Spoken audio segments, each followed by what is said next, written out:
کیا آپ بتا سکتے ہیں یہ لوگ کیا باتیں کر رہے ہیں؟ И Донецкие, и Луганские, и наши силы спецоперации. Es ist speciale Machten, die later die Kommando können. 我从小在这里生活，也在这里念书。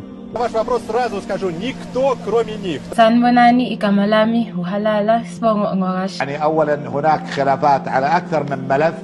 نہیں بتا سکتے کیونکہ یہ ساری وہ زبانیں ہیں جو ہمیں نہیں آتی. تو ازیوم کریں کہ ان میں سے کسی زبان میں آپ کے بچے کو ایک بک پڑھائی جا رہی ہو اور اسے کہا جائے کہ 100 پیجز کی وہ پوری کتاب یاد کر لے. وہ رٹا لگا کر پوری کتاب یاد کرنے میں کامیاب تو ہو جائے گا، لیکن کبھی اس قابل نہیں بن پائے گا کہ اس کتاب کی بیس پر معاشرے میں کوئی بدلاؤ لا سکے، کیونکہ اسے پتہ ہی نہیں ہوگا کہ اس نے جو الفاظ رٹے ہیں ان کا اصلی مطلب کیا تھا. یعنی وہ کنویں کا مینڈک جسے کبھی پتہ ہی نہ چلا کہ کنویں کے باہر بھی کچھ تھا. اسکولز میں بچوں کو KG سے ہی انگلش گرامر اور ورڈز میننگ سکھائی جاتی ہیں تاکہ آگے جا کر وہ کیمسٹری یا فزکس کی بک پڑھ سکیں. لیکن افسوس قرآن پڑھنے سے پہلے عربی زبان اور گرامر نہیں سکھائی جاتی. دنیا میں سب سے زیادہ پاکستان میں ہر سال 78,000 بچے حافظ قرآن بنتے ہیں، لیکن اس کے باوجود بھی کیوں ہم آج ایک فیلڈ اسلامی نیشن ہیں؟ جس ملک میں اس قدر قرآن پڑھا جاتا ہو اس کی یہ حالت کیسے ہو گئی؟ تو اس کا سمپل سا جواب ہے کہ یہاں صرف قرآن پڑھا جاتا ہے، سمجھا نہیں جاتا. کیونکہ اگر ہم نے قرآن کو صحیح طرح پڑھ لیا ہوتا جیسا اس کا حق تھا تو آج ہم فرقوں، زبانوں اور سیاسی پارٹیوں میں نہ بٹے ہوئے ہوتے.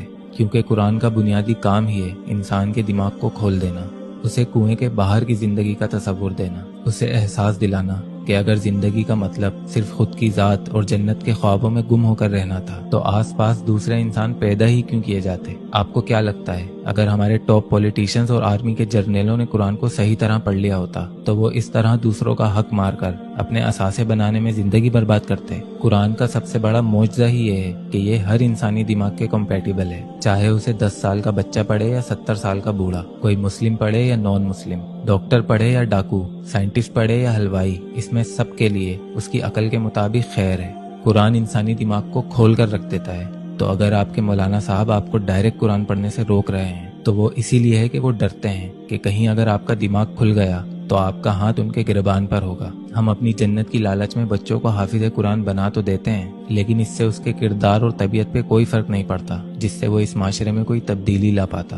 اسے قرآن کی ہر ایک آیت یاد تو ہو جاتی ہے، لیکن اس سے اس دنیا کو بس اتنا ہی فائدہ پہنچتا ہے جتنا ایک 4 سال کے بچے کا مہمانوں کے سامنے ٹوئنکل ٹوئنکل لٹل اسٹار پڑھنے سے پہنچتا ہے. تو بس آپ اس اعزاز سے صرف دنیا میں ہی واہواہی لے سکتے ہیں، کیونکہ اللہ تو سب جانتا ہے. لاجک اور میجک کے بیچ میں بہت ہی باریک سی لائن ہوتی ہے جسے پہچاننے کے لیے اللہ نے قرآن کو ہماری آنکھیں بنا کر بھیجا ہے.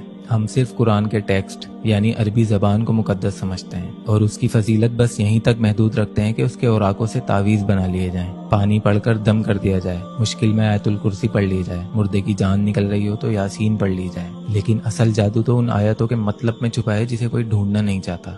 تو جس کتاب کی بیس پر ہمارے پورے دین کی بنیاد ٹکی ہے آپ کو اس کا ہی علم نہیں، تو آپ پھر کسی بھی علامہ مولانا کے پیچھے بیٹھ کر کہانیاں سن کر واہواہی کرتے رہیں، اپنے فرقوں کے بچاؤ میں ایک دوسرے کو ماں بہن کی گندی گندی گالیاں دیتے رہیں، یا اپنی امیجنیشن میں خود کو جنتی اور باقیوں کو دوزخی سمجھتے رہیں. اس سے نہ اس معاشرے کو کوئی فرق پڑتا ہے اور نہ ہی اللہ کو. اس سے نہ تو اس دنیا میں آنے والے بجلی کے بل پہ کوئی فرق پڑتا ہے اور نہ ہی آپ کی قبر میں لیے جانے والے حساب پر. اگر آپ کو بات کا مطلب ہی نہیں پتا تو کوئی عربی آپ کو گالیاں ہی کیوں نہ دے رہا ہو، آپ اسے بھی دعائیں سمجھ کر آمین آمین کرتے رہیں گے. عربی زبان قرآن کے اترنے سے پہلے سے موجود ہے. جادو صرف زبان میں ہوتا تو کفار مکہ بھی تو عربی بولتے تھے، پھر کیوں ظلم کیے انہوں نے میرے نبی پر؟ اس زبان کی ویلیو اسی لیے بڑھی کیونکہ اس میں قرآن اترا اور یہ میرے نبی صلی اللہ علیہ وسلم کی زبان تھی. آپ کو کیا لگتا ہے اگر قرآن کسی اور زبان میں اترتا تو صحابہ بنا اس زبان کو سیکھے اس دنیا میں انقلاب لا پاتے؟ نہیں.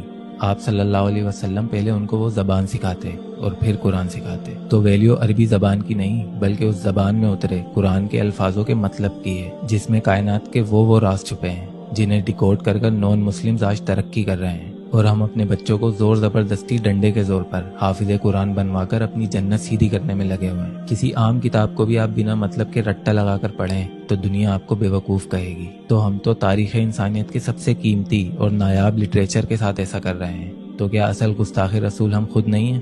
78,000 کے بجائے اگر ہم نے 10 بچے بھی ایسے بنا دیے ہوتے جنہوں نے قرآن کو اپنے قلب میں اتارا ہوتا تو قرآن کی یہ طاقت ہے کہ وہ 10 لوگ ہی کافی ہوتے اس پورے ملک میں انقلاب لانے کے لیے. تو پورا قرآن بنا سمجھے رٹا لگانے سے بہتر ہے کہ آپ کوئی ایک صورت لیں، وہ کس وقت نازل ہوئی، اس وقت سرکمسٹانسز کیا تھے، یہ سب چیزیں دماغ میں رکھ کر جب آپ ترجمے کے ساتھ پڑھنا شروع کریں گے تو آپ باقاعدہ محسوس کریں گے کہ آپ کا دماغ کھلنا شروع ہو چکا ہے، اور پھر آپ باقی کا قرآن اپنے شوق اور تجسس سے بنا کسی زور زبردستی خود ختم کریں گے۔ کوئی نان مسلم بھی یہ ویڈیو دیکھ رہا ہو تو میں اسے بھی چیلنج کرتا ہوں کہ وہ قرآن کی کوئی ایک سورت یعنی چیپٹر پڑھ کے دکھا دے۔ میں دعوے سے کہتا ہوں کہ چوری چھپے ہی صحیح وہ پوری کتاب ختم ضرور کرے گا، اور کتاب ختم کرنے کے بعد اس کے دماغ پر لگی وہ ریسٹرکشنز ہٹا دی جائیں گی جس سے آگے سوچنے پر آج سے پہلے اس کا کوئی کنٹرول نہیں تھا، اور پھر اس کی بے مطلب زندگی کو ایک راستہ مل جائے گا جسے ہم عربی میں صراط مستقیم کہتے ہیں۔